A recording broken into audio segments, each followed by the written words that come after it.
नमस्कार साथियों, आपका स्वागत है पब्लिक भारत टीवी में। मैं बात करने वाला हूं वो आंदोलन का, वो छात्र का और वो शिक्षा व्यवस्था का। मैं मौजूद हूं दिल्ली में मेरे साथियों। कल की बात बता रहा हूं जब बच्चे अपनी मांग लेके एक रामलीला मैदान में पहुंचे न्यू दिल्ली।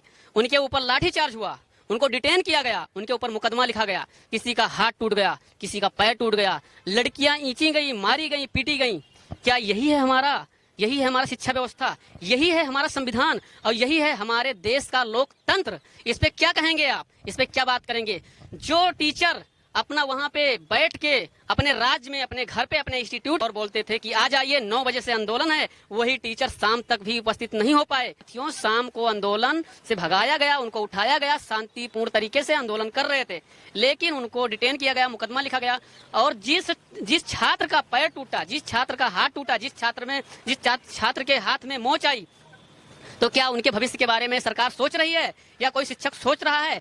जो आने वाले समय में या अगली परीक्षा में बैठने वाले थे, यूपीएसआई में जाने वाले थे या यूपी पुलिस में जाने वाले थे या अदर स्टेट के पुलिस में जाने वाले थे, तो इसका जिम्मेदार कौन है? इसका जिम्मेदार है ये शिक्षक। कुछ शिक्षक जिम्मेदार हैं जो अपने घर पे, अपने इंस्टीट्यूट में, अपने राज्य में बैठ के देश के बच्चों को बुलाते हैं और यहाँ रामलीला मैदान में आते हैं, तो महज कुछ ही टीचर उनके साथ खड़े होते हैं और टीचर उनके साथ वहां पे मौजूद ही नहीं होते। शाम को लाठी चार्ज होती है और बच्चे के साथ ये दशा होती है।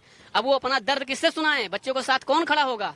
लेकिन सरकार से हम बात कहना चाहते हैं, माननीय प्रधानमंत्री से बात कहना चाहते हैं, माननीय राष्ट्रपति से बात ये कहना चाहते हैं और माननीय सांसद विधायक से बात ये कहना चाहते हैं कि अगर छात्र के हित में आप नहीं सोचेंगे, शिक्षा व्यवस्था पे बात नहीं करेंगे, तो आने वाले समय में एक समय हर एक छात्र उग्र हो जाएगा और आंदोलनकारी बनेगा। वो ये महसूस करेगा कि हम भारत देश में तो हैं, लेकिन हम अंग्रेजों का गुलाम हैं, हमारा कोई स्वतंत्रता नहीं है, ना कोई संविधान है, ना हमारे हक में बात होती है। क्योंकि आए दिन पेपर लीक होता है और उसमें जो परीक्षा सेंटर होता है उसमें गड़बड़ी पाई जाती है। अपने जो उनका जायज बात है और अपने हित के लिए वो लड़ाई कर रहे हैं और उस पर सरकार नहीं सुन रही है।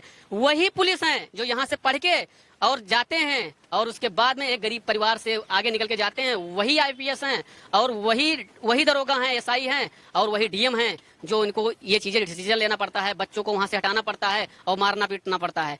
वही सरकार है जो सरकार में शामिल हैं, चाहे प्रधानमंत्री जी हैं, वो भी एक गरीब परिवार थे से अब आप भारत के प्रधानमंत्री हैं, पहले एक गरीब परिवार से बिलोंग करते थे, लेकिन उनका सुनने वाला कोई नहीं है छात्र का। क्योंकि जब ऊंचे मुकाम पे लोग पहुंचते हैं तो ये हकीकत है मेरे साथियों, भूल जाते हैं कि गरीबी क्या होती है।